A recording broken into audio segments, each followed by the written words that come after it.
నమస్తే, నేను రోజా. Welcome to ఆలోచన.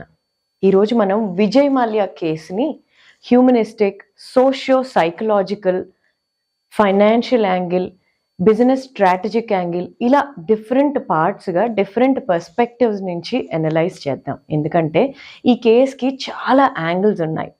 It's not just an over the conversation. ఇది ఒక బోల్డ్ అండ్ పవర్ఫుల్ అనాలిసిస్. ఈ వీడియో చేసే ముందు ఒక డిస్క్లైమర్ ఇవ్వాలనుకుంటున్నా. అదేంటంటే ఈ వీడియో లెంత్ పెద్దగానే ఉండొచ్చేమో, కాస్ ఒక పర్స్పెక్టివ్ కంప్లీట్గా ప్రెజెంట్ చేయటానికి యాంగిల్స్ అండ్ ఫ్యాక్టర్స్ అన్నీ కన్సిడర్ చేయాల్సిన అవసరం ఉంటుంది. ఎందుకంటే వేగ్ ఇన్ఫర్మేషన్తో ఏదో ఒకటి మాట్లాడితే దాన్ని అనాలిసిస్ అన్నారు. అలాగే కరెక్ట్ ఎగ్జాంపుల్స్తో డిఫైన్ చేయాల్సిన అవసరం ఉంది. సో మధ్యలో కంక్లూజన్స్కి వచ్చేయకుండా కాస్త ఓపిక పట్టండి. మ్యాక్సిమం ఆస్పెక్ట్స్ కవర్ చేశాను. నేను మీ ఇంత వాల్యుబుల్ టైం తీసుకుంటున్నా అంటే పక్కా గ్రౌండ్ రీసెర్చ్తోనే మాట్లాడుతున్నా. పూర్తిగా వినండి చాలు. రెండోది, ఈ వీడియో పూర్తిగా చూశాక మీరు అయితే నాతో ఏకీభవించవచ్చు, లేదా కంప్లీట్గా నన్ను ద్వేషించవచ్చు. ఈ టాపిక్ అలాంటిది. ఎందుకంటే నేను అన్బయాస్డ్గా, అన్ఫిల్టర్డ్గా రియల్ అనాలిసిస్ చేస్తున్నాను కాబట్టి.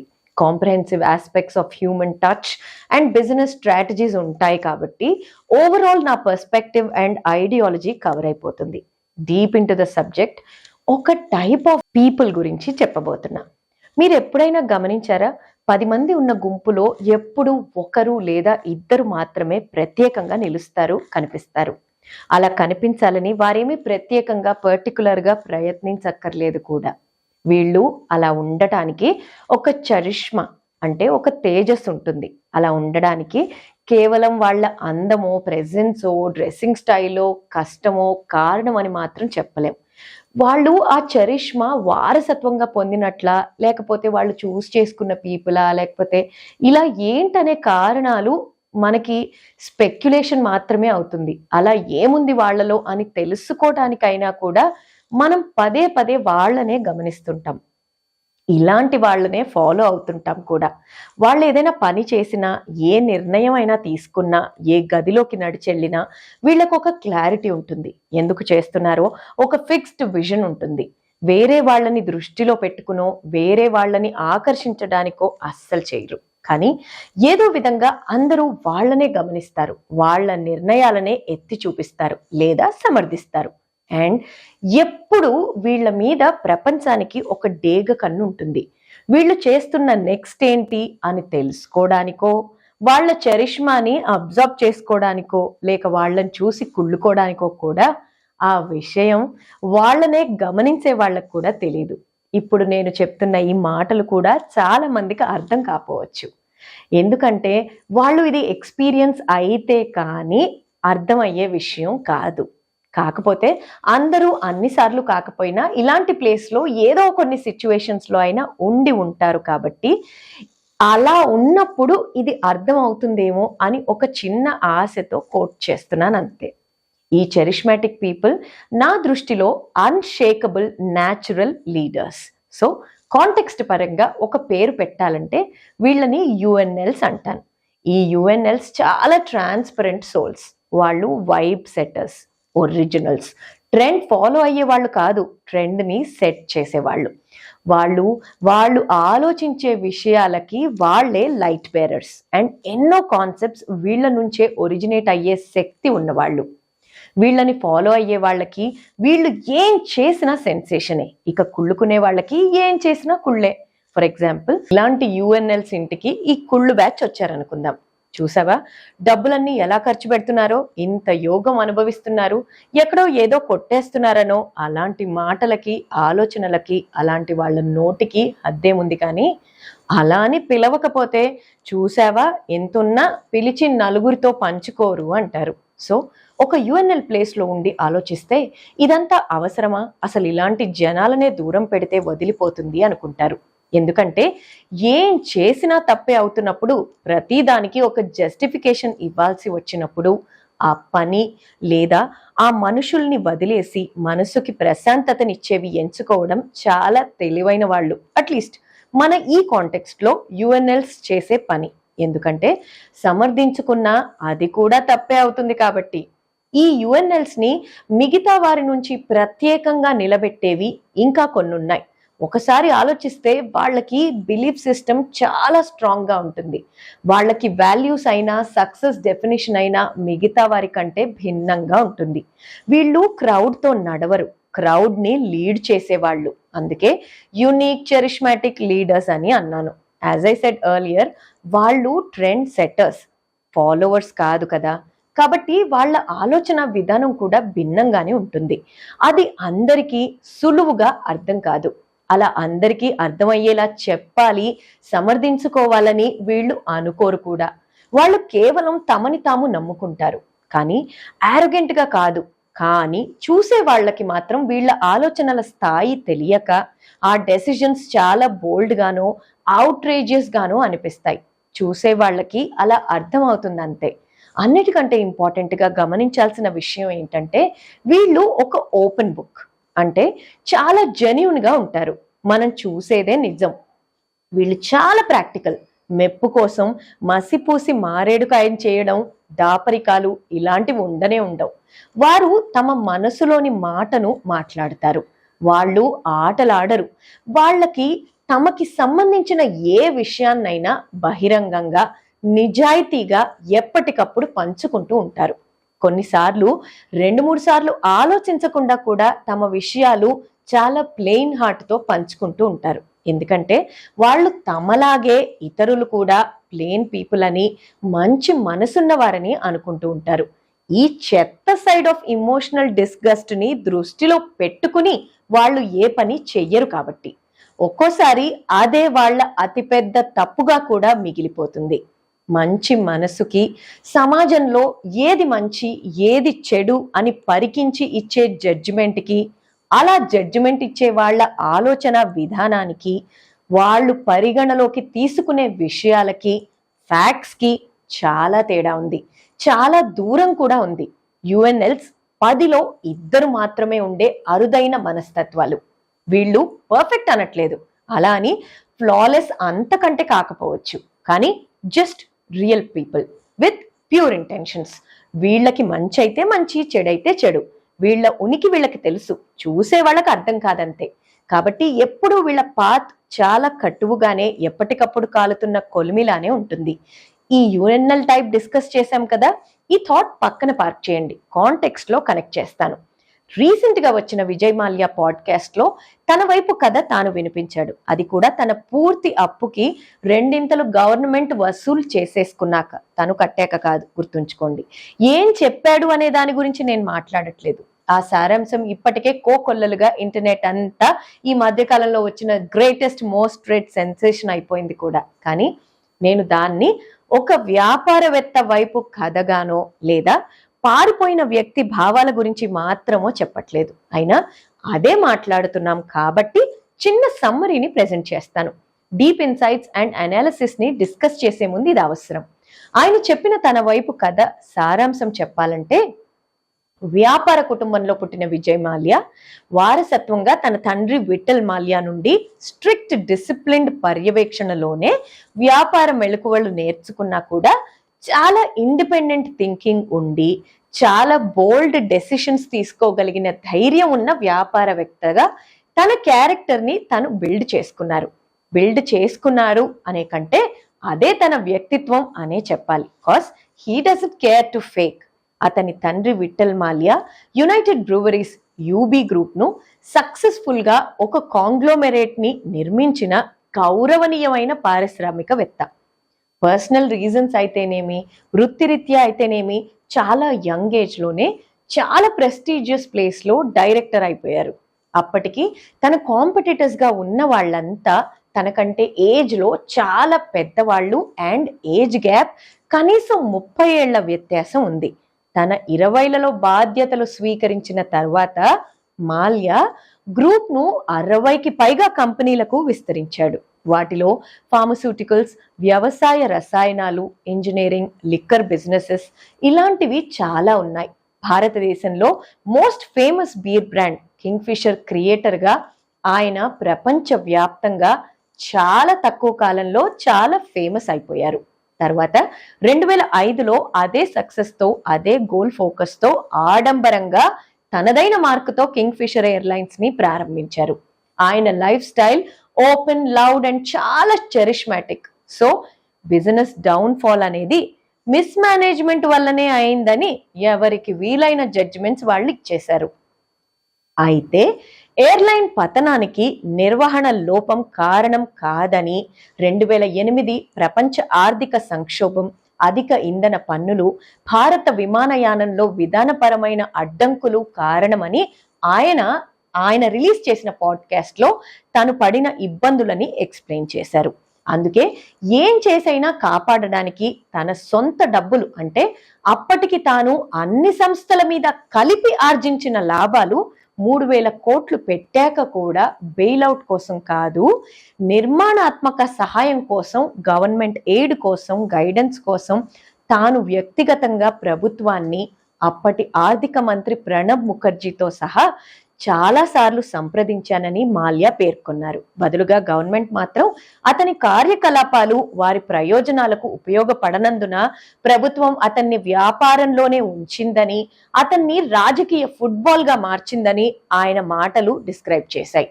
తాను ఎప్పుడూ పారిపోలేదని మాల్యా వాదించారు.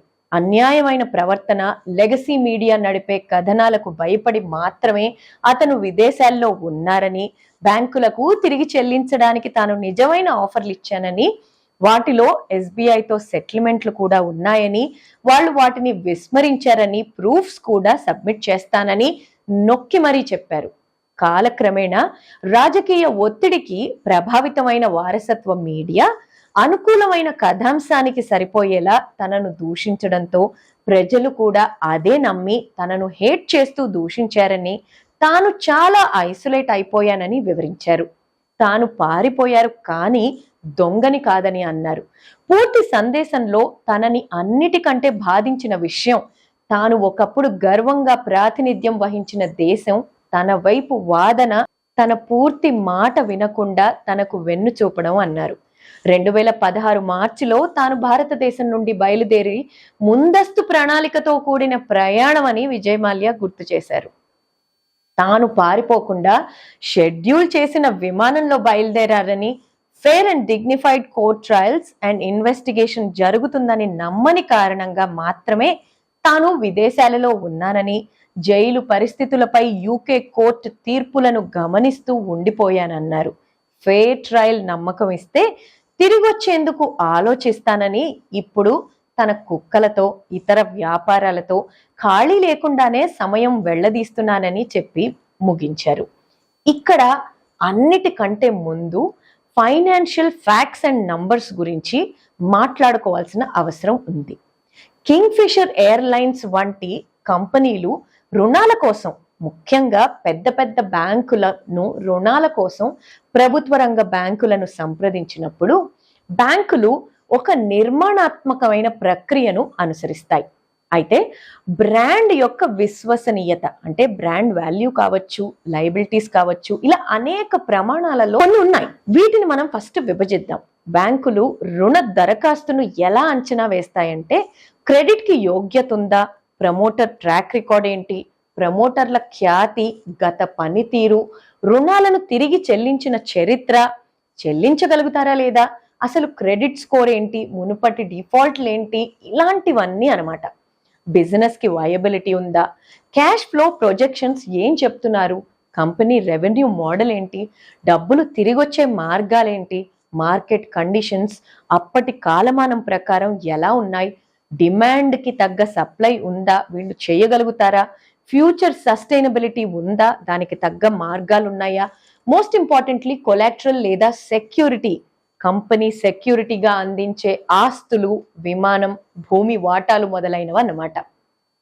కొన్నిసార్లు హై ప్రొఫైల్ కంపెనీలు బ్రాండ్ వాల్యూ ఆధారంగా అన్సెక్యూర్డ్ రుణాలను పొందుతుంటాయి. ఇది బ్యాంక్ ప్రమాదాన్ని పెంచుతుంది. కింగ్ ఫిషర్ విషయం, దానికున్న లౌడ్ ఇమేజ్ వల్ల కింగ్ ఫిషర్ విషయంలో జరిగింది ఇదే.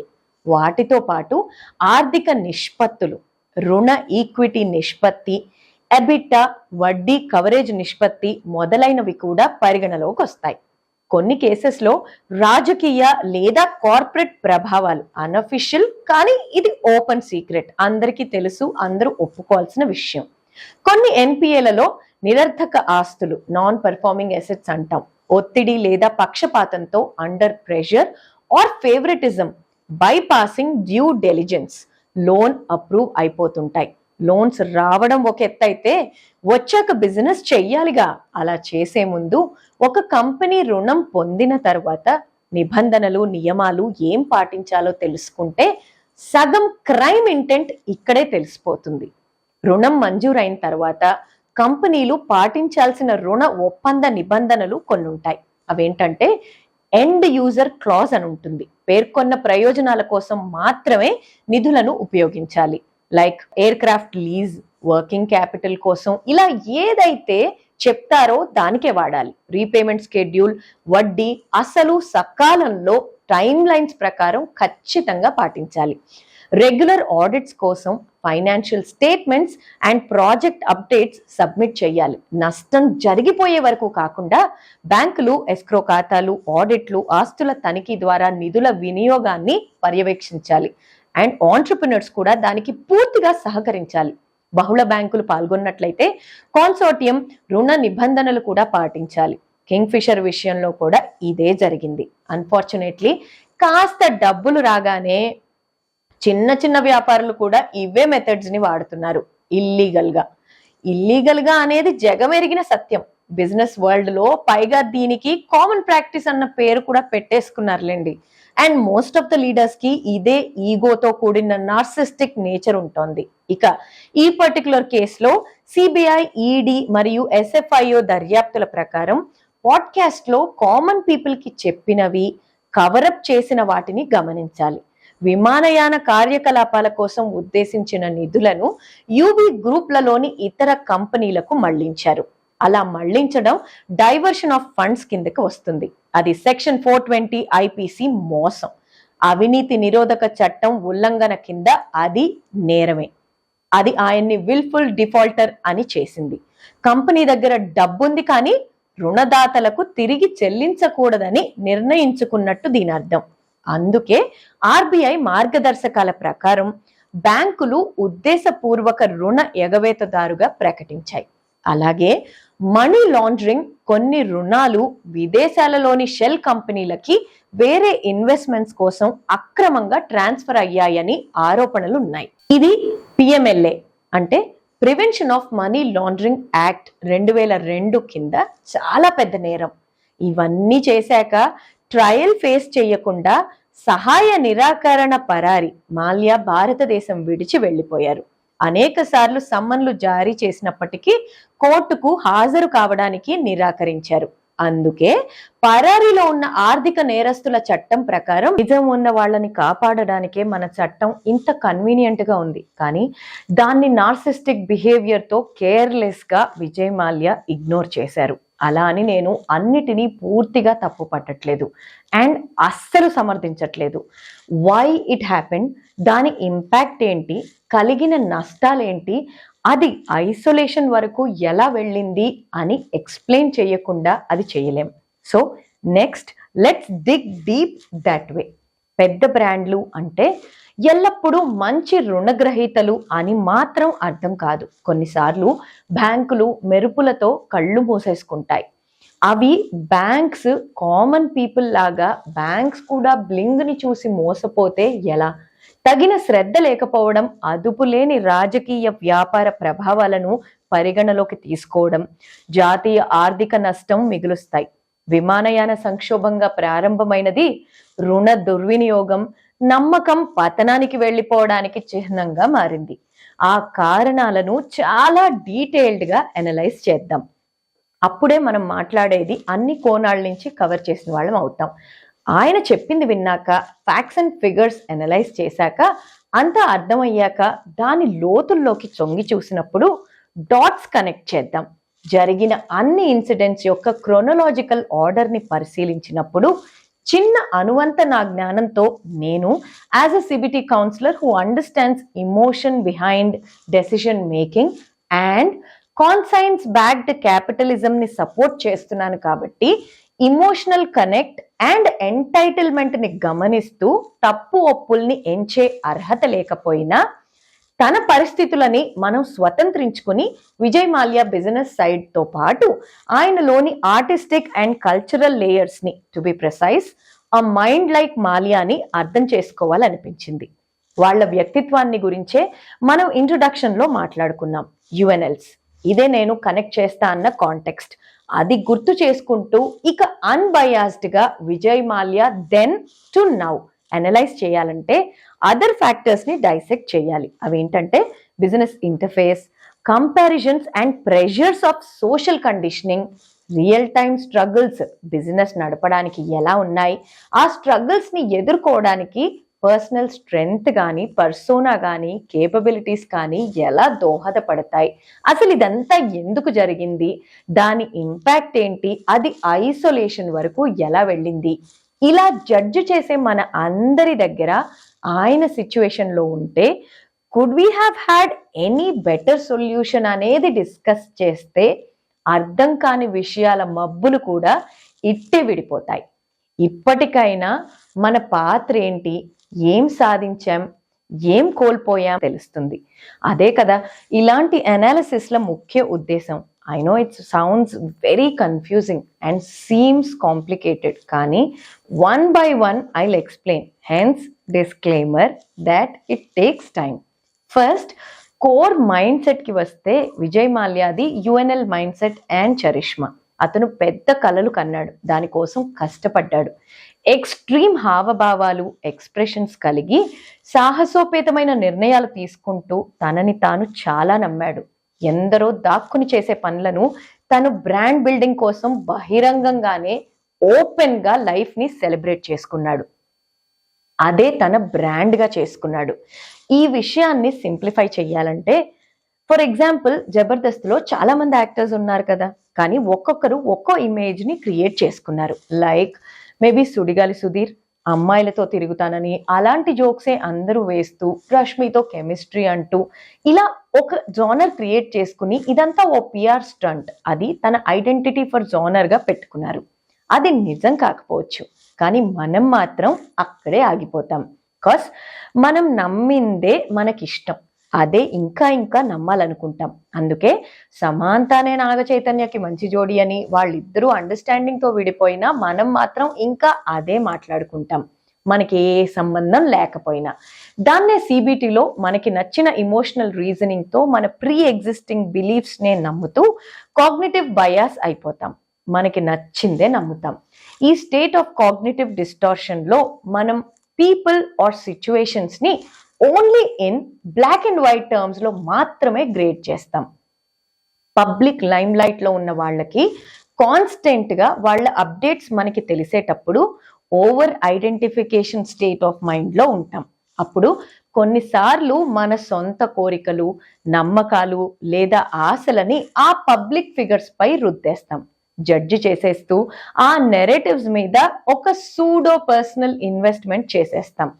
నేను ఇదంతా ఒక వ్యక్తిని తన నిర్ణయాలను సమర్థించడానికి చెప్పట్లేదు, but as a CBT counsellor మన జడ్జిమెంట్ ని బెటర్ చేసుకోవడానికి, మనకుండే ఈ వక్రీకరణలను మనకి మనమే గుర్తించడానికి, వాటి ఖచ్చితత్వాన్ని సవాలు చేసుకోవడానికి, వాటిని మరింత ఈజీగా వాస్తవికత ఆధారిత ఆలోచనలతో, అంటే ఫ్యాక్ట్స్ బేస్డ్ థాట్ ప్రాసెస్ ని అలవాటు చేసుకునే దిశగా సహాయపడుతుందని మన కోసమే ఎక్స్ప్లెయిన్ చేస్తున్నా. ఇక getting back to the subject, life ని సెలబ్రేట్ చేసుకోవడానికి మనం ఈ పర్స్పెక్టివ్ తో జడ్జ్ చేసాం. ఆయన పర్స్పెక్టివ్ లో ఆయన అది పారిపోవడము అనుకోలేదు, ఎగ్గొట్టడం అనుకోలేదు, తనకున్నది ఈగో అని అర్థం చేసుకోలేదు. తన డిస్టార్షన్ తో తన నిర్ణయాలు కరెక్టే అనుకున్నాడు. సేమ్ పించ్ మనలాగే. యుఎన్ఎల్స్ ఎలా ఉంటారంటే, వారు కష్టపడి పనిచేసి రిస్క్ తీసుకుని ప్రతిదీ పణంగా పెడితే ప్రపంచం వారి ఉద్దేశాన్ని అర్థం చేసేసుకుంటుందని వారు నిజంగా నమ్ముతారు. ఇన్ఫాక్ట్ అతిగా నమ్ముతారు, అతిగా పంచుకుంటుంటారు. కానీ అందరూ మనలాగే మన ఆలోచనలతోనే ఉండరు కదా. వీళ్ళు వాస్తవ ప్రపంచంలో అవగాహన అనేది ప్రతి వ్యక్తికి తమ స్థాయిని బట్టి ఉంటుందని, వారు పంచుకుంటున్న విషయాలని కన్జ్యూమ్ చేస్తున్న వాళ్ళ అవగాహన ఎలా పనిచేస్తుందో ఇది కన్జ్యూమ్ చేస్తారా, ఎలా తీసుకుంటారు అని యుఎన్ఎల్స్ అస్సలు అంచనా వేయరు. ఇన్ఫాక్ట్ వాళ్ళకి అంత టైం కూడా ఉండదు. They leave the information and they move on, అంతే. ఇక ఆ ఇన్ఫర్మేషన్ ని కన్జ్యూమర్స్ ఒక్కొక్కరు ఒక్కో విధంగా అర్థం చేసుకుంటూ, కొందరు ఇన్స్పైర్ అయితే కొందరు కుళ్ళుకుంటూ, కొందరు నోటేషన్స్ ఫామ్ చేసేసుకుంటూ, ఇలా ఎవరికి తగ్గట్టు వాళ్ళు ఆ ఇన్ఫర్మేషన్ ని వాడుకుంటాం అనమాట. ఇప్పటిదాకా ఆయన వ్యక్తిత్వం, మన ఒపీనియన్ ఫార్మేషన్ వరకు మాట్లాడాం. ఇప్పుడు మన second point, me as a business strategist ఆయన బిజినెస్ ఇంటర్ఫేస్ గురించి అర్థం చేసుకుని అనలైజ్ చేస్తే, బిజినెస్ లో ఆ పర్టికులర్ ప్రోడక్ట్ ఆర్ సర్వీస్ కి ఏం కావాలో దాని నీడ్ ఉన్న వాళ్ళకి దాన్నే కదా మార్కెట్ చేస్తాం. అదే జనరలీ మార్కెట్లో నడిచే సక్సెస్ ఫార్ములా కూడా. ఇక విజయ్ మాల్యా కేవలం బ్రూవరీ సామ్రాజ్యాన్ని వారసత్వంగా పొందలేదు. Especially in the world of luxury, loudness and larger than life image making ఉన్నప్పుడు పొందిన దాన్ని అక్కడితో ఎంజాయ్ చేస్తూ ఆపేయలేదు. జల్సా చేసేవాళ్ళు ఉన్నది ఎగరగొడతారు మాత్రమే, కానీ తను బ్రాండ్ ఇమేజ్ ని రీఇన్వెంట్ చేసి దానికి కొత్త జీవం పోశారు. అతను ఎంచుకున్న అన్నిట్లో ఆల్కహాల్, ఎయిర్లైన్స్ ఇలాంటి బిజినెస్ ప్రోడక్ట్స్ కి హంగు, ఆర్భాటమే కావాలి. ఎందుకంటే అవి లగ్జరీ ప్రోడక్ట్స్. అవి సామాన్య మిడిల్ క్లాస్ పీపుల్, అంటే వచ్చిన దాంట్లో తింటూ, ఉన్న దాంట్లో సేవ్ చేసుకుంటూ, పెద్ద విషయాలు వార్తల్లాగా విని వదిలేసే వాళ్ళు రెగ్యులర్గా వాడేవి కావు. అలాంటప్పుడు కేవలం తప్పు ఒప్పు అని ట్యాగ్ మనం ఎలా వేస్తాం? కానీ పబ్లిక్ ఐలో ఉన్నప్పుడు జడ్జి చేసేది, తీర్పు తీర్చేసేది, అనుకున్నదే తడువు అని వాగేసేది మాత్రం మన మిడిల్ క్లాస్ పీపులే. Let's accept the fact. కానీ విజయ్ మాల్యా ఎప్పుడు మాసెస్ ఆర్ మిడిల్ క్లాస్ కాదు. తన టార్గెట్ ఆడియన్స్ ధనవంతులు, ఆడంబరమైన వ్యక్తులు. సగటు వ్యక్తిలా పొదుపు, ఖర్చు, నెల జీతం కోసం ఎదురు చూస్తూ నియమాల ప్రకారం జీవించిన వాళ్లే కదా. కాసేపు నిజాలు మాట్లాడుకుంటే అలాంటి లిమిటేషన్స్ లేని అప్పర్ క్లాస్ పీపుల్ లైఫ్లో ఏముంటుంది చెప్పండి? Great food, parties, rich life style, entertainment, bling, మందు ఇలాంటివే కదా. ఆయన బిజినెస్ కి టార్గెట్ మార్కెట్ అదే. అతను ఆ ప్రపంచాన్ని లోతుగా అర్థం చేసుకున్నాడు. అతనికి వాళ్ళ నాడి తెలుసు. మార్కెటింగ్ అవగాహన ఉన్న ఎవరికైనా నేను మాట్లాడేది అర్థమవుతుంది. ఆ సెగ్మెంట్ వాళ్ళకి చూపించాల్సింది ఏంటి? Luxury, celebration and purely making their own statement. అంతవరకు ఎందుకు? మనమే ఒకప్పుడు సెల్ ఫోన్ ఉంటే చాలు గొప్ప. అలాంటిది లైఫ్ స్టైల్ పెరిగే కొద్దీ ఏ సెల్ ఫోన్, అందులో ఏ ఉన్నాయి, అది ఎంత ఖరీదైనదైతే అంత గ్రేట్ అని, అక్కడి నుంచి నా దగ్గర ఉన్నది వేరే వాళ్ళ దగ్గర ఉండకూడదు అనే స్థాయికి మనమే వచ్చినప్పుడు వాళ్ళ లైఫ్ స్టైల్, వాళ్ళ డబ్బుకు తగ్గట్టే వాళ్ళ ఫ్లాంబాయన్స్ కూడా ఉంటుంది కదా. అండ్ విజయ్ మాల్యా వాళ్ళకి అదే ఇచ్చాడు. ఉత్పత్తులు మాత్రమే కాదు, డబ్బున్న వాళ్ళకి అనుభవాలని క్రియేట్ చేశాడు.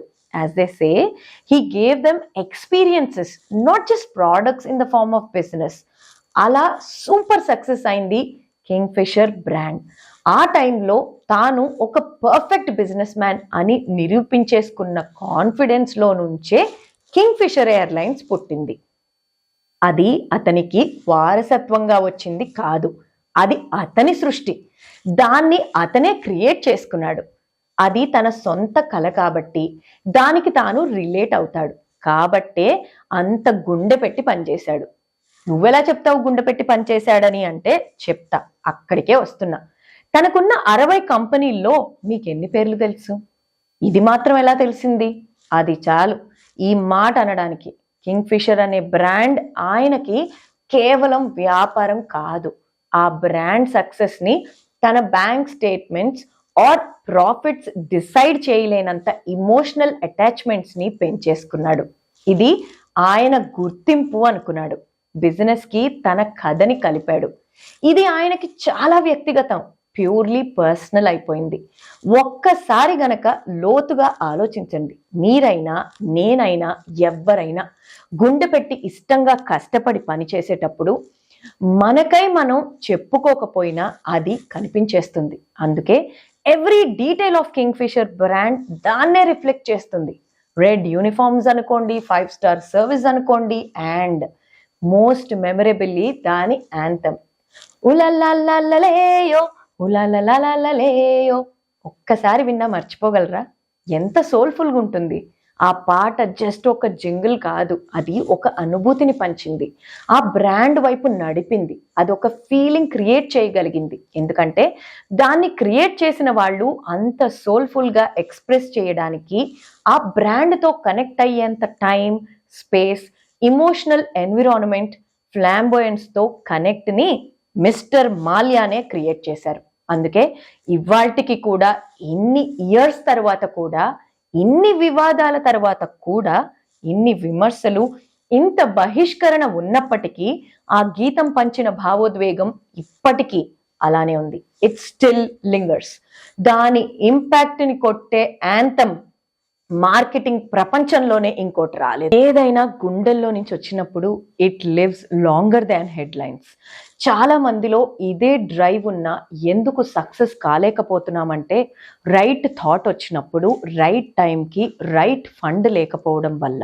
చాలా ఎంథూజియాస్టిక్ యంగ్స్టర్స్కి, ఇన్నోవేటర్స్కి థాట్స్ ఉన్నప్పుడు లైక్ మైండెడ్ పీపుల్ దొరకడం ఒక్కటే కాదు, వాళ్ళకి ఇచ్చే ఫండ్ ఉంటే ఖచ్చితంగా ఎంతో కొంత సక్సెస్ అవుతారు. అది లేకనే ఎన్నో ఇన్నోవేషన్స్ ఆర్ థాట్స్ చరిత్రలోకి రాకుండా, ముఖ్యంగా ఇండియాలో మాత్రం అలా మిగిలిపోవడానికైతే కారణం అదే. విజయ్ మాల్యాకి వచ్చిన ప్రతి ఆలోచన ఆచరణలో పెట్టే దమ్ము డబ్బు రూపంలో తన దగ్గర ఉంది కాబట్టి వాటిని నమ్ముతూ ఫండ్ పెడుతూ బిల్డ్ చేస్తూ వెళ్ళాడు. ఆ ఫ్లాంబోయెన్స్ ని చూపిస్తూ అది చూసే వాళ్ళకి majority of audience which is not his target audience కి సొంత షోకుల్లాగే అనిపిస్తుంది. దాంతో పచ్చిగా చెప్పాలంటే తాగుబోతని, తిరుగుబోతని, జల్సా రాయుడని పేర్లు పెట్టేశారు. అసలే కుళ్ళో ఇన్స్పిరేషనో తెలియని స్టేజ్లో కొట్టుమిట్టాడుతున్న మనం ఇంకా నెక్స్ట్ ఏం చేస్తాం, ఏం అనేయాలి అని స్వతహాగానే ఒక డెస్పరేషన్లో ఉంటాంగా. అండ్ గ్రాఫ్ లేచిన ఏ బిజినెస్ అయినా స్లో అవ్వక తప్పదు. కానీ యుఎన్ఎల్స్ చేసే బిజినెసెస్ మిగతా వాళ్ళ బిజినెసెస్ కంటే ఫాస్ట్గా లైమ్ లైట్లోకి వస్తుంది. దుష్ప్రచారం కూడా అంతే ఫాస్ట్గా మొదలవుతుంది. అందుకే అంతకంటే 5 రెట్లు ఎక్కువ అప్పున్న అనిల్ అంబానీ ఇంకా మన మధ్యలోనే హ్యాపీగా తిరుగుతున్నారు. అలాంటి ఇంకో 10 మంది పేర్లు నేను ఇప్పుడు మీకు చెప్పినా కనీసం తెలియని కూడా తెలియదు అనుకుంటాం. విజయ్ చూపిన ఫ్లాంబోయెన్స్ ఆ బిజినెస్ కి అవసరం. కాకపోతే తను పర్సనల్ గా ఇన్వాల్వ్ అవ్వకుండా పెయిడ్ పీపుల్తో చేపిస్తూ తన లైఫ్ స్టైల్ గోప్యంగా పెట్టుకుంటూ వస్తే ఈ రోజు వచ్చేది కాదా అంటే, ఆ ఉనికిని దాచేసి మూసేసి నటించమని మనం ఎలా అడుగుతాం? మనకి నచ్చని పని మనం చేయగలుగుతామా? ఇదెక్కడ న్యాయం? ఆ సక్సెస్ఫుల్ టైంకి ఆ నిర్ణయాల వెనుక తన ఏజ్ కూడా ఓ ముఖ్య పాత్ర పోషించింది కదా. మనం టైంని బట్టి మన పరిపక్వత పెరుగుతూ రాలేదా? ఆ టైంకి మార్కెట్లో తనకున్న కాంపిటీటర్స్ అంతా చాలా మెచ్యూరిటీ ఉన్న లీడర్స్. కానీ సామాన్య ప్రజలు కంపేర్ చేసేటప్పుడు ఈజీగా, ఫ్రీగా కూర్చున్న చోటు నుంచి కదలకుండా, బిజినెస్ వాళ్ళ కష్టాలు తెలియకపోయినా పేపర్ పట్టుకున్న ప్రతి ఒక్కరూ యాపిల్స్తోనే కంపేర్ చేస్తున్నామా లేక ఆరెంజెస్తో కంపేర్ చేస్తున్నామా అని ఆలోచించకుండానే మనకిష్టం వచ్చినట్టు తీర్పు తీర్చేస్తుంటాం. మీడియా కథనాలు వేసేస్తుంటాం. కానీ దీని కాంటెక్స్ట్ ఇంకా ఎక్స్ప్లెయిన్ చేస్తాను. ఒక 7-year-old పిల్లాడికి 10-year-old అంత నేర్పు, ఓర్పు, కామన్ సెన్స్ ఉన్నాయనుకుందాం. హ్యూమన్ సైకాలజీ ప్రకారం వావ్ నువ్వు సూపర్ అంటామా, కానీ ఎలాగో వాడికి తెలివుంది చేస్తున్నాడని ఇంకా ఇంకా వాడి లెవెల్కి మించి మనం పనులు చెప్తూ పోతామా? మీరే ఆలోచించండి. 10-year-old ఇంటెలిజెన్స్ ఉన్నోడు కదా అని వాడికి 14-year-old అంత పనులు చెప్పి వాడి నుంచి ఎక్స్పెక్ట్ చేస్తూనే ఉంటూ ఆ ఎక్స్పెక్టేషన్ బార్ని కూడా పెంచేస్తూ వెళ్తాం. ఆ ఎక్స్పెక్టేషన్ పెరిగిన విషయం ఆ పిల్లోడు తెలుసుకోకుండా ఇంకా ఇంకా పెరిగిన ఎక్స్పెక్టేషన్ భారాన్ని మీట్ అయ్యే దారులు వెతుకుతూ ఇంకా అలసిపోతూ తన మీద ఉంచిన నమ్మకాన్ని నిలబెట్టుకునే ప్రయత్నమే చేస్తాడు. విజయ్ అదే చేశారు. Comparisons and pressures of social conditioning వల్ల తలకు మించిన భారం, బడ్జెట్స్ తెలియకుండానే లోతుల్లోకి వెళ్ళిపోయారు. ఎవరేమనుకున్నా భరించాల్సిన, నేను క్యాలిక్యులేటెడ్ రిస్కే తీసుకోవాలి అనుకునే వ్యక్తిత్వం కాకపోయేసరికి మన యుఎన్ఎల్లా 10 పనులు నెత్తినేసుకుని చేసేటప్పుడు కొన్ని సక్సెస్ అవుతాయి, డెఫినెట్లీ బై నో ఛాన్స్ కొన్ని ఫెయిల్ అవుతాయి. సక్సెస్ అవ్వగానే ఆ ఏజ్కి ఈగో, పొగరు లాంటివి వచ్చి నన్ను కొట్టే వాళ్లే లేరు అనుకుంటూనే డబ్బు లేని వాళ్ళు వచ్చిన ఐడియానే ఎగ్జిక్యూట్ చేయలేరు. కానీ ఉన్నవాళ్ళు దాచుకోవాలనుకోరు, సామ్రాజ్యం ఇంకా ఇంకా విస్తరించేలా చెయ్యాలి అనుకుంటారు. ఆ జర్నీలో సక్సెస్ అయినప్పుడు నన్ను ఆపే వాళ్లే లేరు అనిపించేంత ఓవర్ కాన్ఫిడెన్స్ యాడ్ అవుతుంది. ఫెయిల్ అయిన చోట లెసన్స్ దొరుకుతాయి. వాటి వల్ల అపనమ్మకాలు పెరిగిపోవడం, ఇన్సెక్యూరిటీ వచ్చేయడం, ఎక్కడో అక్కడ ఫోకస్ పోగొట్టుకోవడం, నిలకడ కోల్పోయి రాంగ్ ఇంపల్సివ్ డెసిషన్స్ తీసేసుకోవడం, వాటి వల్ల ఇంకా ఇంకా నష్టాలు కలుగుతూ ఉంటాయి. మళ్ళీ ఇక్కడ నా పాఠం నేను మొదలు పెట్టాను అనుకోకండి. అందుకే ఎవ్రీడే టాస్క్తో ఓవర్వెల్మ్ అయిపోకుండా రూట్స్కి దగ్గరగా ఉంటూ మనల్ని మనం సెల్ఫ్ రిఫ్లెక్ట్ చేసుకుంటూ స్లో డౌన్ అవుతూ తెలియని చోట తెలుసుకుంటూ మనం నమ్మే వాళ్ళని మనకి దగ్గరగా ఉంచుకుంటూ, అందరినీ నమ్మాలని చెప్పట్లేదు, కానీ మనం అనుకున్న వాళ్ళని, మీరు నమ్మే వాళ్ళని నమ్మకపోతే ఇంకా ఎన్నో కష్టాలు వస్తాయి. ఆ కష్టాల్లో ఒంటరి వాళ్ళం అయిపోతాం కూడా. డియర్ యంగ్స్టర్స్, ఫండ్ ఒక్కటే ప్రాబ్లం కాదు. ఫెయిల్యూర్కి ఇన్ని రీజన్స్ ఉంటాయి. ప్రతిదాన్ని ఒక థిన్ లైనే సపరేట్ చేస్తుంది. దాన్ని డిసైడ్ చేసేది మనం తీసుకునే నిర్ణయాలు.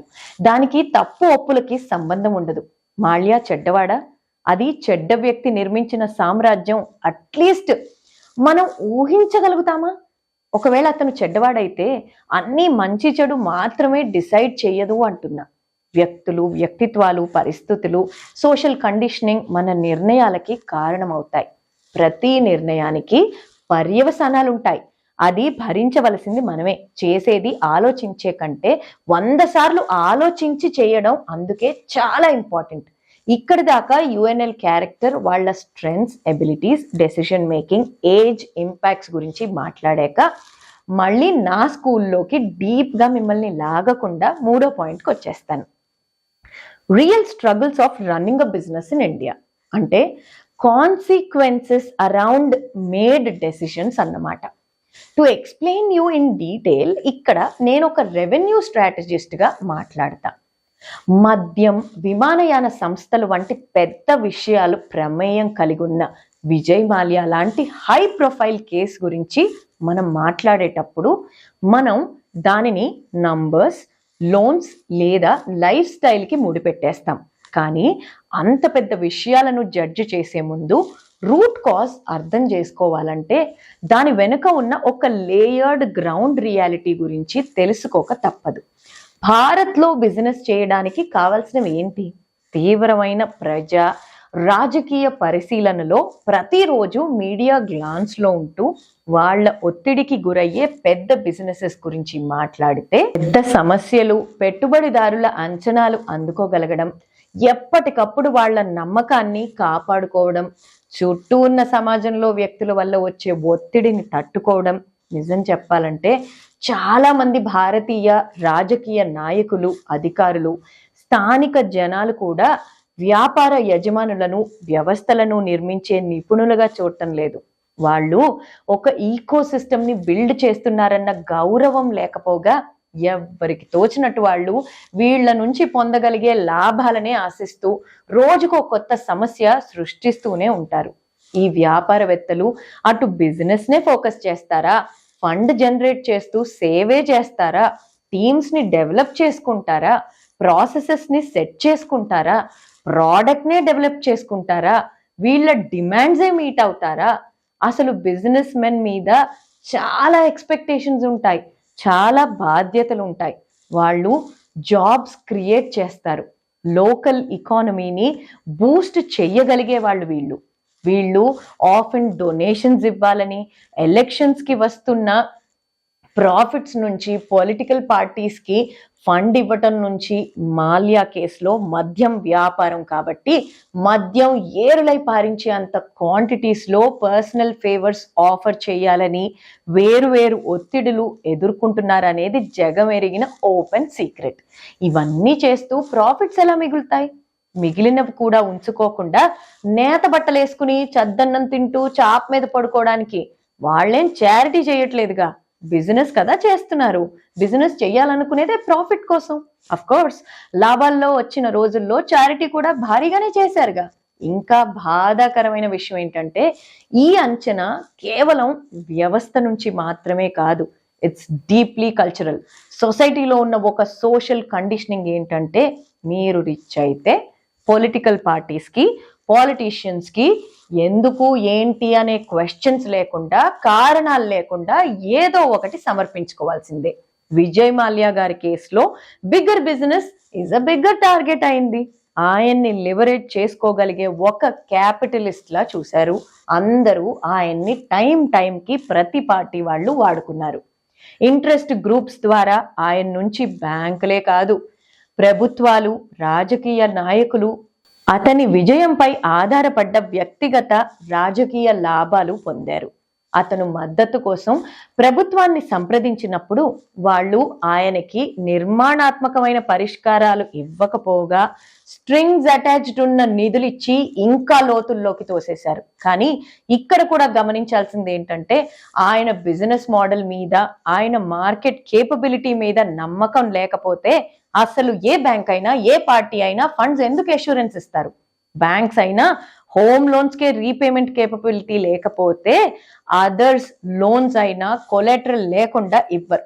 అలాంటిది కింగ్ ఫిషర్ దగ్గర కూడా దాని గ్రూప్ ఆఫ్ కంపెనీస్ కి సంబంధించిన అన్ని విలువైన ఆస్తులు గ్యారంటీ పెట్టుకున్నాకే ఫండ్స్ ఇస్తూ వెళ్లారు. వాటి నుంచే ఇప్పుడు బ్యాంకులు వసూలు చేసుకున్న 6,300 కోట్లు అప్పుకి అగేన్స్ట్ గా పెట్టుకున్న వాటి నుంచి, అంటే రెండింతల కంటే ఎక్కువ 14,000 కోట్లు వసూలు చేసుకోగలిగారు. ఈలోపు ఆవేశపడింది ఎవరు? మనం. బాధపడింది ఆయన. అంతే. ఇచ్చిన బ్యాంక్స్ అండ్ సతాయించిన పొలిటీషియన్స్ అందరూ సూపర్గా ఉన్నారు. ఇది నేను పర్సనల్ గా ఇంత ఖచ్చితంగా ఎలా చెప్తున్నానంటే అంత పెద్ద కంపెనీసే కాదు, నేను అసోసియేట్ అయిన 5 కోట్ల పెట్టుబడితో మొదలెట్టిన చిన్న ఎంఎస్ఎంఈ కాంట్రాక్ట్ మ్యానుఫ్యాక్చరింగ్ యూనిట్ కి కూడా ఇలాంటి కష్టాలు తప్పలేదు. ఉపాధి కల్పించే ఫ్యాక్టరీ ఉంటే స్థానిక గ్రామస్తులు లేదా నాయకులు సంతోషిస్తారని సగటు జనాలుగా మనం అనుకుంటూ ఉంటాం. కానీ బదులుగా టైంకి స్థానిక సర్పంచులు వచ్చేసేవారు. సహకరించడానికి అనుకుంటారేమో, కాదు, కియా కార్ కావాలి, 1 లక్ష చేతి ఖర్చులకు కావాలి అని డిమాండ్ చేయడానికి. వాళ్ళ కోఆపరేషన్ కానీ, కాంట్రిబ్యూషన్ కానీ, ఎఫర్ట్ కానీ, అవసరం కానీ ఏముండదు. కేవలం ఫోర్స్. చర్చలుండవు, నెగోసియేషన్ చెయ్యరు, దోచుకోవడానికి హక్కుతో కూడిన ఆశ మాత్రమే. అంతకంటే దారుణం ఏంటంటే కొంతమంది ఉద్యోగులు తమ ఆర్గనైజేషన్ ని కాపాడుకోవడానికి బదులుగా ఈ స్థానిక నాయకులతో చేతులు కలిపి మరిన్ని డిమాండ్స్ చేపించేవారు. వెనకుండి నడిపిస్తూ తమ చెట్టుని, తాము కూర్చున్న కొమ్మని తామే నరికేసుకునే ప్రయత్నాలు చేస్తారు. అది కాపాడడానికి ప్రయత్నించే స్టాఫ్ ఆర్ టీమ్ మెంబర్స్ ని మేనేజ్మెంట్ ఎంకరేజ్ చేస్తే పర్లేదు, బికాస్ ఈ రోజుల్లో నిజాయితీ దొరకడమే కష్టం. దాన్ని ఈ నానా రకాల దెబ్బల వల్ల బిజినెస్ మెన్ తమ ఇన్సెక్యూరిటీస్ తో వారి స్వంత ప్రజలను అనుమానించడం ప్రారంభిస్తారు. అందుకే కటువుగా ఉన్నట్టే వీళ్ళ సంస్థలు నడిపే వాళ్లతో కూడా అలానే ఉంది. బిజినెస్ కి కావాల్సిన 4 పిల్లర్స్ లో ఒకటైన టీమ్ ని కూడా పోగొట్టుకుంటారు. అది ఇంకో పెద్ద vast subject in itself అనుకోండి.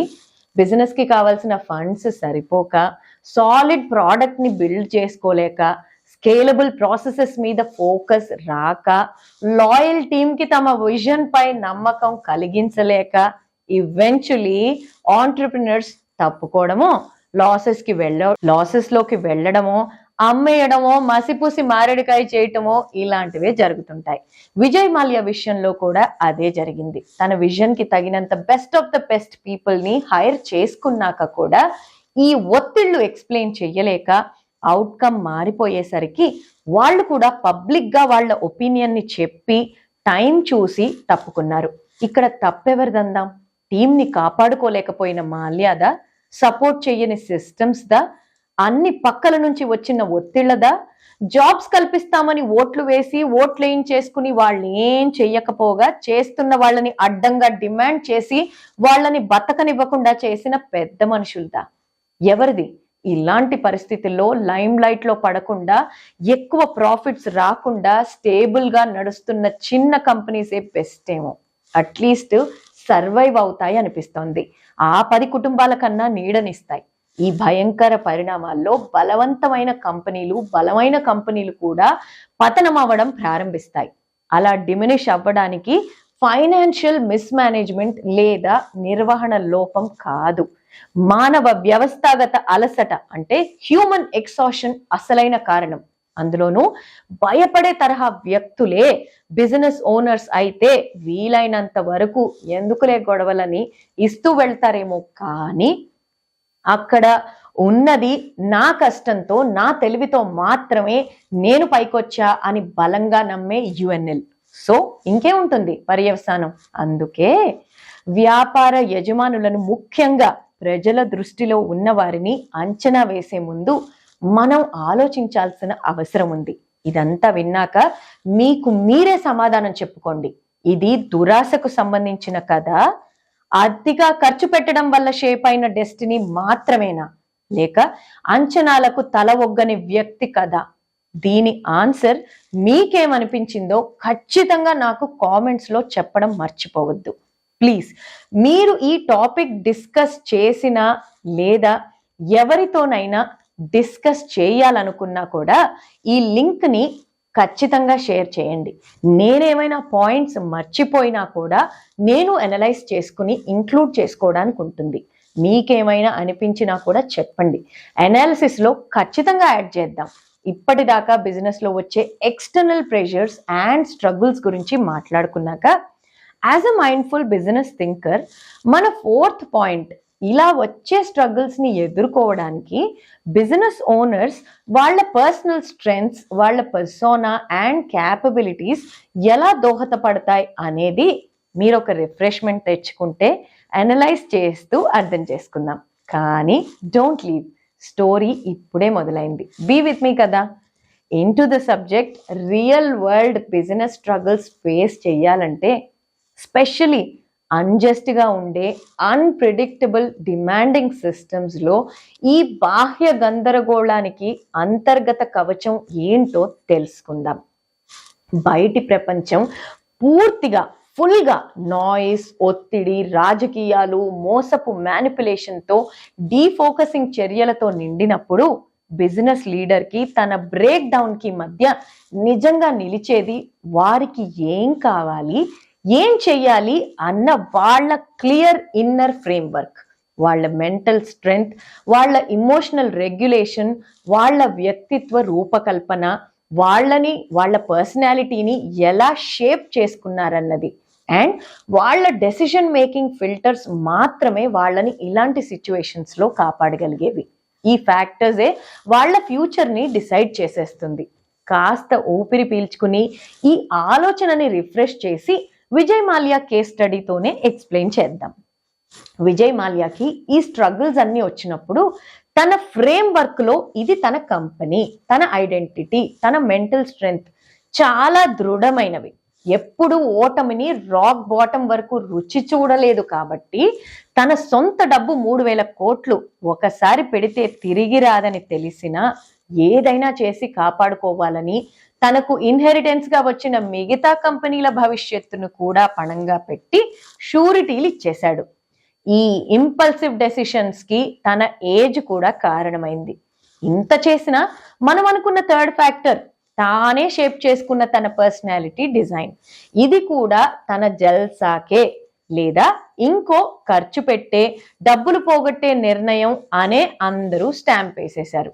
అక్కడ తన డెసిషన్ మేకింగ్ ని తనకున్న పరిస్థితుల వల్ల, అప్పటి రాజకీయ ఒత్తిళ్ల వల్ల అందరికీ ఎక్స్ప్లెయిన్ చేయవలసిన అవసరం లేదని భావించారు.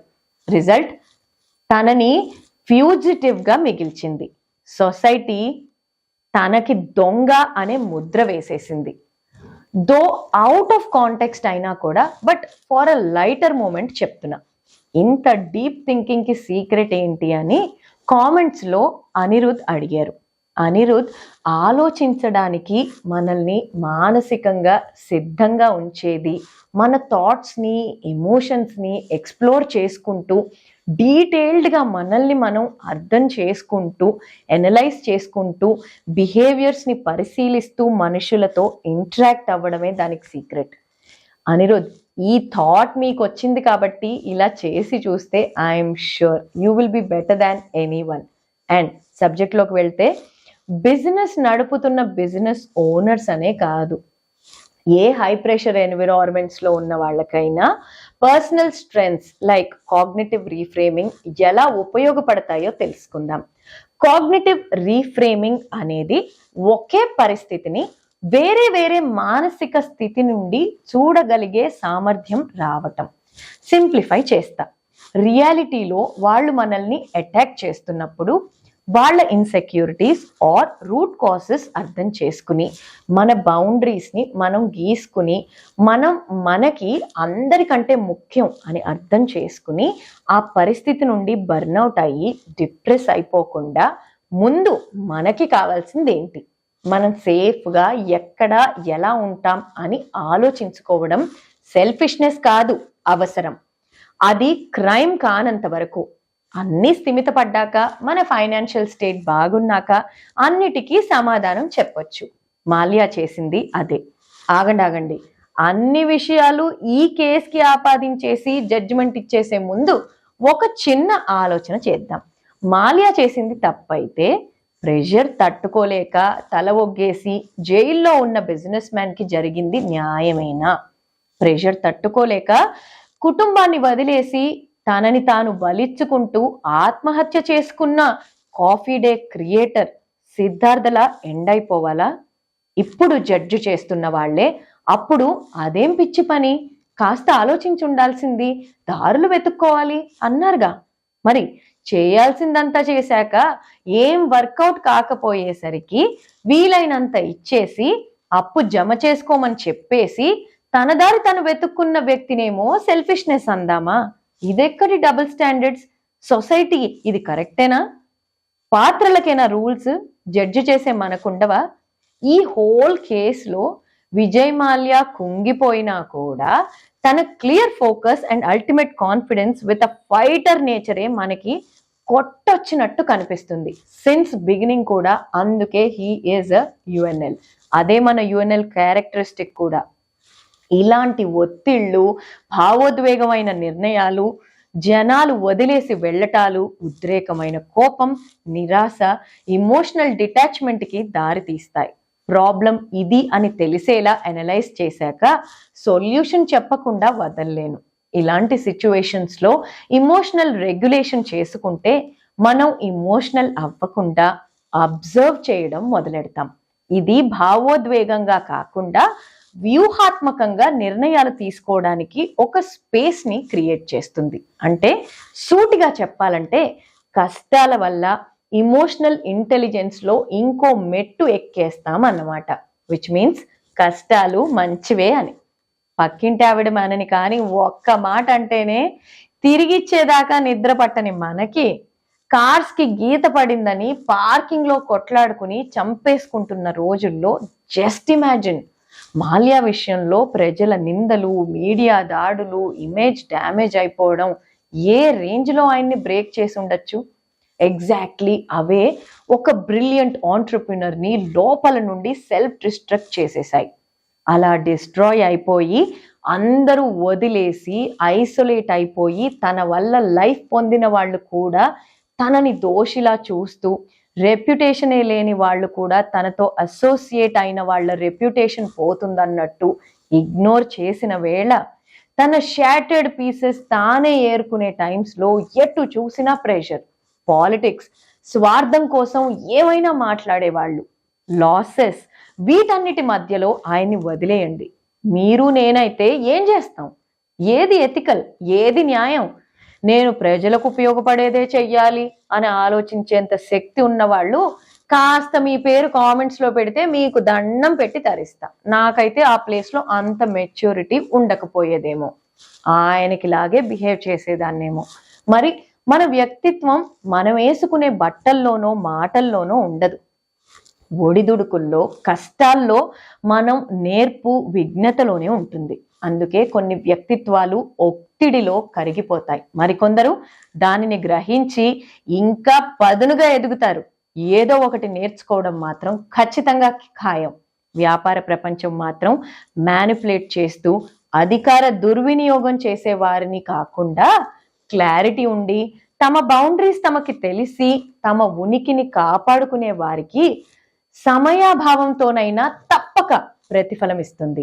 ఇక్కడ చెప్పుకోవాల్సిన విషయం ఏంటంటే, మాల్య మునిగిపోతున్నప్పుడు కూడా తన గౌరవం, తనపై ఉన్న ధిక్కరణ, రిజెక్షన్, దృఢ నిశ్చయంతో తన వ్యక్తిత్వాన్ని కన్విక్షన్తో క్యారీ చేశాడు. అదే డిగ్నిటీతో ఎవరు గమనించినా గుర్తించకపోయినా వేరే వాళ్ళకి తన టర్మ్స్ డిక్టేట్ చేసే ఛాన్స్ ఇవ్వకుండా పూర్తి కంట్రోల్ తన దగ్గర ఉండేలా ప్లాన్ చేసుకున్నారు. వేరే వాళ్ళు అనుకునే దాన్ని సరిచేయాలని కంగారు పడిపోలేదు. కష్టాలని అధిగమించడానికి పర్సనల్ స్ట్రెంగ్త్స్ ఉండాలనుకున్నాం, అవి ఎక్కడో పుట్టవు. మనం కాన్షియస్ గా మన ఫెయిల్యూర్స్ ని ప్రాసెస్ చేసుకుంటూ, మన బౌండరీస్ ని ఎన్ఫోర్స్ చేసుకుంటూ, మన సెల్ఫ్ డైలాగ్స్ ని మెయింటైన్ చేసుకుంటూ మనమే బిల్డ్ చేసుకోవాలి. ఒక సిబిటి కౌన్సిలర్ గా, ఒక బిజినెస్ స్ట్రాటజిస్ట్ గా, బిజినెస్ ని బోర్డ్ రూమ్స్ నుంచి ఫ్యాక్టరీ ఫ్లోర్స్ వరకు కూడా చూసిన వ్యక్తిగా నేను ఇది ఖచ్చితంగా చెప్పగలను. బిజినెస్ మనల్ని బ్రేక్ చేయదు. బిజినెస్ ప్రెషర్కి మనం ఇచ్చే రియాక్షన్ మాత్రం మనల్ని బ్రేక్ చేయగలిగే శక్తి ఉంటుంది. మనం ఎవ్వరం పర్ఫెక్ట్ కాదు, కానీ ఇంపర్ఫెక్ట్ సిచ్యువేషన్స్ ని, చేదు నిజాలని ఫేస్ చేయడానికి, తట్టుకుని నిలబడగలగడానికి మానసికంగా ఎంత సిద్ధంగా ఉన్నామనేదే ముఖ్యం. That's what truly matters. మీరు బిజినెస్లో ఉన్నా, చేయాలనుకుంటున్నా, అలాంటి వాళ్ళని జడ్జ్ చేయాలన్నా కూడా మీరు తెలుసుకోవాల్సింది ఏంటంటే, ఆర్థిక సామ్రాజ్యం వెనుక పోరాటం వల్ల పదును పెట్టబడిన ఒక వ్యక్తి లేదా దాని ద్వారా విచ్ఛిన్నమైన మనసు ఒకటి ఉంటుందని ఖచ్చితంగా గుర్తుపెట్టుకోండి. ఆ స్ట్రగుల్స్ ఏ వ్యవస్థాపకుడికైనా ఆర్థిక స్తోమత కంటే నిజమైన మూలధనమైన మానసిక బలాన్ని ఇస్తుంది. మళ్ళీ చెప్తున్నా, అందుకే కొలమిలో కరగడం మంచిదే. ఎలా జరిగింది, ఐసోలేషన్ వరకు ఎలా వెళ్ళింది, జడ్జి ఎలా చెయ్యాలి, అందులో ఆయన పర్స్పెక్టివ్ గురించి ఇవన్నీ కవర్ చేసాం, బాగానే మాట్లాడుకున్నాం. కానీ ఈ సిచ్యువేషన్లో రియల్ లాసెస్ అండ్ ఇంకేమైనా బెటర్గా చేసి ఉండొచ్చా అన్న డైసెక్షన్ లేకుండా ఎలా? I know it's getting bigger, but ఇది losses, facts and realistic numbers మాత్రమే మాట్లాడుకోవాల్సిన టైం. ఇక్కడే యుఎన్ఎల్ చరిష్మా కుప్పకూలిపోయిన వైనం, ఆయన ప్రతిస్పందన కామన్ పీపుల్ అవగాహనను ఎందుకు ఎలా తారుమారు చేసి దిగజార్చిందో అర్థం చేసుకుందాం. క్యాపిటలిస్ట్ అప్రోచ్లోనే ఆల్టర్నేటివ్గా ఇంకే రెస్పాన్సెస్ ఉంటే సిచ్యువేషన్ ఇంకొంచెం బ్యాలెన్స్డ్గా, ఎంపథెటిక్గా, బెటర్గా ఉండేదో కూడా ఎవాల్యుయేట్ చేద్దాం. నిజాలతో మొదలెడితే కింగ్ఫిషర్ ఎయిర్లైన్స్ కుప్పకూలిన తరువాత జరిగిందేంటి? 100 మంది ఉద్యోగులకు జీతాలు అందలేదు. కొంతమంది నెలలు, కొందరికి కొన్ని సంవత్సరాలు జీతం అందకపోవడం వల్ల మానసిక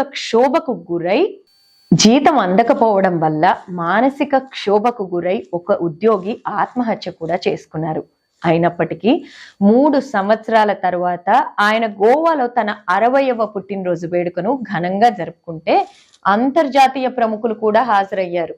విలాసవంతమైన వాతావరణంలో ఆ సమయంలో అతని మాజీ ఉద్యోగులు చాలా మంది అప్పుల్లో, మనుగడ కోసం చట్టపరమైన పోరాటాలలో కూడా ఉన్నారు. అది పిఆర్ సలహాతో చేసినా, సొంతంగా చేసినా అది యుఎన్ఎల్ ట్రేట్ కాదు. ఎంపతి లేని క్యాపిటలిస్ట్ మూవ్ గా మాత్రం మనం చెప్పుకోవాల్సిందే. పెరుగుతున్న చట్టపరమైన ఒత్తిడి మధ్య మాల్యా ఫైనలీ భారతదేశం విడిచి వెళ్లి భారత చట్ట ప్రకారం పారిపోయిన ఆర్థిక నేరస్తుడిగా మిగిలిపోయారు. దీనికి ఇంకేదైనా బెటర్ ఆల్టర్నేటివ్ ఉందా అంటే ఉండాలి. ఎందుకంటే ఇతరులు నైతికంగా ఉన్నారా లేదా అని కాదు, మెచ్యూర్ లీడర్షిప్ కి మాత్రం టైమింగ్ గురించి అవగాహన ఉండాల్సిందే. లీడర్షిప్ అనేది ఒక బాధ్యత. లీడర్షిప్ రోల్స్ లో డెసిజన్ మేకింగ్ ఎంత ఇంపార్టెంటో ప్రజల నమ్మకాన్ని నిలబెట్టుకోవడం, వాళ్ళ అవసరాల అవగాహన ఉండటం కూడా అంతే అవసరం. అది నష్టం జరిగిపోయాక సారీ అనేస్తే సరిపోదు. ప్రజలకి ఆయన లావిష్ గా బ్రతకడం ప్రాబ్లం కాలేదు. ఉద్యోగుల బాధను బహిరంగంగా అంగీకరించకపోవడం, బకాయిలను చెల్లించడానికి పరిహారం ఇవ్వకపోవడం, పరిష్కరించడానికి ట్రాన్స్పరెంట్ వే ఎంచుకోకపోవడం, అది ప్రాబ్లం అయింది. ఫైనాన్షియల్ అకౌంటబిలిటీ ఎలాగూ ఇవ్వలేకపోయిన వ్యక్తి ఇమోషనల్ అకౌంటబిలిటీ తీసుకుని ఎంపతి చూపించకపోవడం అసలైన గుండె రగిలిపోయే విషయంలా మిగిలిపోయింది. నాయకత్వం అంటే ఎవ్వరూ నిర్మించలేని సామ్రాజ్యాలను నిర్మించడం మాత్రమే కాదు, ఆ బాధ్యత తెచ్చిన నమ్మకాన్ని నిలబెట్టుకుంటూ అవి పడిపోయిన తర్వాత ఎలా ప్రవర్తిస్తారనేది కూడా చాలా ముఖ్యం. అదే వాళ్ళ క్యారెక్టర్ ని నిలబెడుతుంది. ఇన్నోవేటర్ గా, క్రియేటర్ గా సక్సెస్ అయిన ఆయన ట్రూ లీడర్ గా బొక్కబోర్లా పడిపోయారు.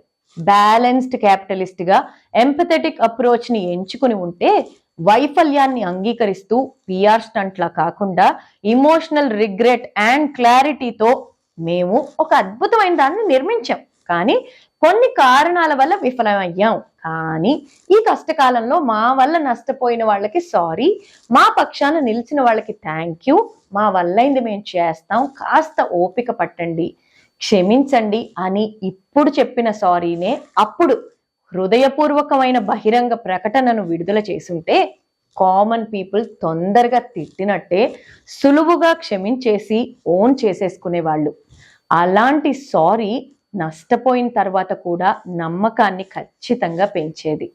సారీ తీరింది కానీ డబ్బుల మాట ఏంటి అంటే, అన్ని జీతాలను ఒకేసారి చెల్లించడానికి లిక్విడిటీ లేకపోయినా న్యూట్రల్ పార్టీచే పర్యవేక్షించే ఫేజ్డ్ ప్లాన్ లో దశల వారీగా ప్రణాళికను రూపొందిస్తే డబ్బు లేకపోయినా ఇవ్వాలనుకునే నిజాయితీ, క్లారిటీ ప్రైస్లెస్ కదా. అలా డబ్బు చెల్లించాల్సి వస్తుందనే బహిరంగంగా కనిపించకపోవడం సెలబ్రేట్ చేసుకున్న సమయం, దుబారా చేసిన ప్రదర్శన జరగడానికి ఐ డోంట్ కేర్ అనే ఒక మెసేజ్ కన్వే చేసింది. అపాలజీస్ చెప్పలేదు కాబట్టి ప్రశాంతమైన ప్రైవేట్ వేడుక చేసుకుని ఉంటే ఆయన గౌరవానికి, ప్రజల మనోభావాలకి భంగం కలిగేది కాదు. ఇదే కాకుండా చేయాలన్న ఎంపతి ఉంటే బ్యాంక్స్ సీజ్ చేసినా కూడా తనకున్న యుఎన్ఎల్ చరిష్మాతో తన మీడియా ఉనికిని ఉపయోగించుకుని ఉద్యోగుల కోసం నిధులను సేకరించుండొచ్చు. మరింత గ్రౌండెడ్ గా ఆంటర్‌ప్రెన్యూర్‌షిప్ కోసం ఫౌండేషన్ వేసుకుంటూ నమ్మకాన్ని తిరిగి పొందే ప్రయత్నం చేసి ఉండొచ్చు. స్టార్టప్లకు మెంటర్షిప్ అందిస్తూ అతని విశ్వసనీయతను పునరుద్ధరించుకుని ఉండొచ్చు. వీటన్నిటికీ బదులుగా ఆయన ప్రజా సానుభూతితో కాకుండా గర్వంతో చట్టపరమైన యుద్ధం చేశాడు. ప్రజలలో మద్దతుతో పోరాడి ఉంటే పాలిటిషియన్స్, సిస్టమ్స్ ఎలా ఉన్నా వాటి మీద పోరాడి అంతవరకు ఎందుకు ఇండిపెండెంట్ గా తెచ్చుకున్న పాపులారిటీతో ఈ సిస్టమ్ నే సవాల్ చేస్తూ తనకున్న దేశభక్తికి ఓ మంచి పాలిటీషియన్ అయి ఉండొచ్చు కూడా. మనం నమ్మితే గుండెల్లో పెట్టేసుకుంటాంగా, ఏదైనా సాధ్యమే ఇండియాలో, కాదంటారా? సైకాలజీలో ఎవరైనా భారీ నష్టాన్ని చవి చూసినప్పుడు ఇమోషనల్ ఎక్నాలెడ్జ్మెంట్ అంటే ఆ బాధని గుర్తించకుండా, దానితో సంబంధం లేకుండా తమ గొప్పతనాన్ని ప్రదర్శిస్తున్నారంటే అది ఖచ్చితమైన నార్సిస్టిక్ కోపింగ్ మెకానిజం. వాళ్ళకి హైట్స్ ఆఫ్ వల్నరబిలిటీ, ఫియర్ ఉన్నట్టే. వాళ్ళకి వాస్తవికతకి, ఇమోషనల్ ఫీడ్బ్యాక్స్ కి ఉన్న సంబంధం అర్థం కాలేదంటే నార్సిస్టిక్ నేచర్ ఉన్నట్టే. నియంత్రణ కలిగిన మనస్సు అయితే అనుకూల జవాబుదారీతనాన్ని అవలంబించుకుంటుంది. అడాప్టివ్ అకౌంటబిలిటీ అంటుంటాం. నేను ఓడిపోయినా నేను తగ్గను, నా తప్పున్నా నేను వేలెత్తి చూపిస్తున్నా, నేను బాధ్యత వహించను, ఏదైతే అది తర్వాత చూసుకుందాం అనేది ఈగోతో కూడిన మూర్ఖత్వం. అన్ఫార్చునేట్లీ ఇది మోస్ట్ ఆఫ్ ద బాసెస్ కి ఉన్న కామన్ లక్షణం. వాళ్ళు లీడర్స్ గా ఫెయిల్ అయినట్టే. క్యాపిటలిజంలో డబ్బును కోల్పోవచ్చు, కానీ ఎంపతి ఉంటే గౌరవాన్ని మాత్రం కోల్పోకుండా ఎప్పుడు ఇమేజ్ ని నిలుపుకోవచ్చు, మానవత్వాన్ని మెయింటైన్ చేయొచ్చు. కానీ సానుభూతిని కోల్పోయినప్పుడు ఎలాంటి విజయాలనైనా మరుగున పడేయగలుగుతుంది. కష్టమైనా కానీ ఎప్పటికీ నమ్మరు. ఎవరికి మళ్ళీ మోసపోవాలని ఉండదుగా. జనాలు చూసేది మన వ్యక్తిత్వాన్ని. మాల్యా పతనం కేవలం ఆర్థికపరమైంది కాదు, it was most perceptual and careless. విఫలమైనందుకు కాదు, పట్టించుకోకపోవడం వల్ల. కాబట్టి ప్రశ్న కేవలం విజయ్ మాల్యా ఎగవేశాడా అని మాత్రమే కాదు, అతని సామ్రాజ్యం పతనంలో ఆయన ఒక్కడే కాదు, ఇంకెవరెవరు నష్టపోయారు, ఎందరు మడుగున పడిపోయారు, ఎవరిని ఎవరు పట్టించుకోలేదు, ఆయన డిస్ప్లేకి బదులు డిగ్నిటీని ఎంచుకోగలడా అని. ఎంపతి వీక్నెస్ కాదు, అది ట్రూ లీడర్ ఎఫర్ట్ చేయాల్సిన లాస్ట్ లగ్జరీ అవ్వాలి కదా. ఈ కొలాప్స్ లో డబ్బు కంటే విలువైన ప్రజల నమ్మకాన్ని కోల్పోయారు. నేను ఫస్ట్ లో చెప్పినట్టు ఈ అనాలిసిస్ తర్వాత అర్థం కాని విషయాల మబ్బులు విడిపోయాయి కదా. Do you see the real clear picture? Done. అయితే మన మెయిన్ సబ్జెక్ట్ డౌన్ఫాల్ నుండి డీప్ మీనింగ్ వెతుక్కుందాం. కింగ్ఫిషర్ స్టోరీలో నుంచి మనం నేర్చుకోవాల్సిన విషయాలేంటి, మన పాత్ర ఏంటి, ఏం సాధించాం, ఏం కోల్పోయాం విశ్లేషిస్తే మన చుట్టూ ఉన్న ప్రతిదీ, సంపద, హోదా, ఇమేజ్, ఇలాంటివన్నీ లేదా ఏదో ఒకటి కూలిపోయినప్పుడు మనకి మిగిలే ఏకైక దిక్సూచి మన విలువలు. అప్పుడే గుర్తుంచుకోవాల్సింది ఏంటంటే అహంకారం కంటే సానుభూతి ముఖ్యమని. గందరగోళంలో స్పష్టత రావాలి. ప్రతిచర్య కంటే బాధ్యత విలువైంది, రియాక్షన్ కంటే రెస్పాన్సిబిలిటీ, అన్నిటికంటే నిజాయితీ అనే ఒక ప్యూరెస్ట్ ఇంటెన్షన్ ఇంపార్టెంట్ అని. ఇలాంటి వాస్తవికత సంఘటనలలో సమాజమైన మనం ఎలా బాధ్యత వహిస్తాం? ఎలా కాదు, మనమే. బిహైండ్ ద స్క్రీన్ రీజన్స్ మనమేగా. ఆకర్షణీయమైన వ్యక్తిత్వాలను ఇష్టపడతాం మనమే. సక్సెస్ ని లౌడ్ గా సెలబ్రేట్ చేసుకుంటాం. వాటిని తెగ మెచ్చేసుకుని వాళ్ళు ఓడిపోయినప్పుడు మాత్రం అసలు వాళ్ళు ఏమైపోయినా అటు చూడను కూడా చూడకుండా వారిని అంటరాని పీఠాలపై ఉంచేస్తాం, ఐసోలేట్ చేస్తాం. మనకి కనుక్కునే ధైర్యం లేనప్పుడు సానుభూతి ఆశించే హక్కు కూడా ఉండదు. మరి ప్రతిదీ మెరుస్తున్నప్పుడు అది నిజమేనా అనే ప్రశ్నలు మనం అడగం. 98% మందికి ప్రాతినిధ్యం వహించని లైఫ్ స్టైల్స్ నే మనం గ్లోరిఫై చేస్తాం. విలువల కోసం కాదు, బ్రాండ్ల వెంట పడతాం. అది ఏదన్నా తారుమారవ్వగానే నోరేసుకుని only one man at the top నే నిందించేస్తాం, కారణాలు కనుక్కోకుండానే. అయినా సొసైటీ అయినా not just made by one man అని మనకి తెలీదా? మన ఓటు, మనం కన్జ్యూమ్ చేస్తున్న డేటానే కదా ఇదంతా నడిపిస్తున్నది. అన్నీ చూసినా ఎక్కడ మాట్లాడాలో అక్కడ ఏం మాట్లాడం. అడగని చోట అడ్డమైన సలహాలు ఇస్తాం. తప్పు జరిగిన చోట మాత్రం అబ్బా ఎంత సైలెంట్గా ఉంటామో, వీడియోస్ తీసుకుంటాం. కింగ్ఫిషర్ ప్రస్థానంలో మనం ఏం పొందాం?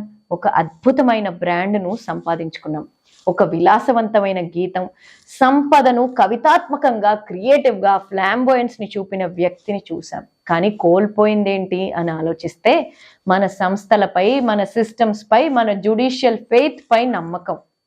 గర్వానికి దురాశకి మధ్య రేఖని చూసాం. కష్టంలో అన్బయాస్డ్ గా ఉండలేం, కానీ అకౌంటబిలిటీ అడుగుతామని తెలుసుకున్నాం. ఆల్ ఇన్ ఆల్ చేయగలిగిన ఒక మంచి వ్యాపారవేత్త స్పిరిట్ ని కోల్పోయాం. అతని కేపబిలిటీని దౌర్జన్యంగా మనం లాగేసుకుంటే మనస్సాక్షి లేకుండా ఈగోతో కేవలం క్యాపిటలిస్ట్ గా, స్వార్థ జీవిగా మిగిలిపోయారు. మెరుగైన సమాజాన్ని ఎలా నిర్మించగలం అంటే ఫలితాలను మాత్రమే కీర్తించడం మానేసి ప్రాసెసెస్ ని పట్టించుకుంటూ జర్నీని గౌరవించాలి. రాజకీయ నాయకులను మాత్రమే కాకుండా క్యాపిటలిస్ట్ ని కూడా జవాబుదారీగా ఉంచాలి. పతనం కోసం వేచి చూడకుండా నిజానిజాలు ఎప్పటికప్పుడు మనకి మనమే గమనించుకుంటూ అలర్ట్ గా ఉండడం మన బాధ్యత. అప్పుడే మనకి ప్రశ్నించే హక్కు ఉంది. దేని పతనమైనా ముగింపు కాదు, అన్ని రంగాల సంస్థల వారికి ఒక హెచ్చరిక. ఎంపతి, ఎథిక్స్, ఎక్సలెన్స్ ఒకదాంతో ఒకటి కలిసి నడవాలి, కానీ వేరు మార్గాలు కాదు. అప్పుడే కొలాప్స్ ఒక వ్యక్తిదవదు, ఒక సంస్థది అని ఈక్వల్ రెస్పాన్సిబిలిటీ ఉంటుంది. కేవలం ఆకర్షణను ఆరాధించకూడదు, పాత్రను పరికించాలి, అవసరమైతే ప్రశ్నించాలి. పతనం నుండి పైకి లేచే దారి వెతికి చెయ్యి అందిద్దాం.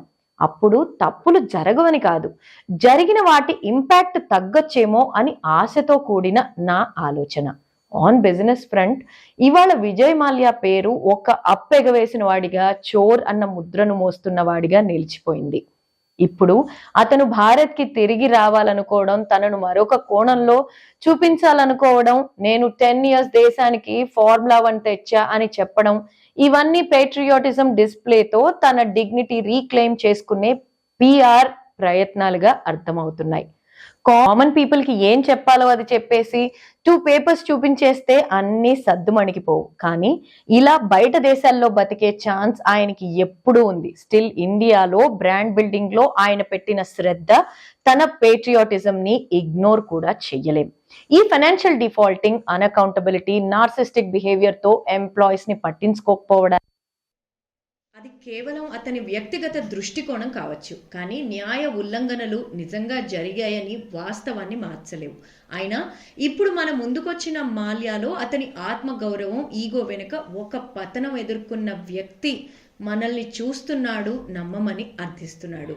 ఇది కేవలం ఒక వ్యక్తి గురించిన కథ కాదు, ఒక వ్యవస్థలో తలెత్తే బలహీనతల గురించి మనల్ని ఆలోచింపజేసే ప్రశ్న. దీన్ని సరిగ్గా అర్థం చేసుకుంటే ఈసారి లేదా ఇంకోసారి మనం ఈ దేశంలో ఇంకో పతనాన్ని అడ్డుకోగలం.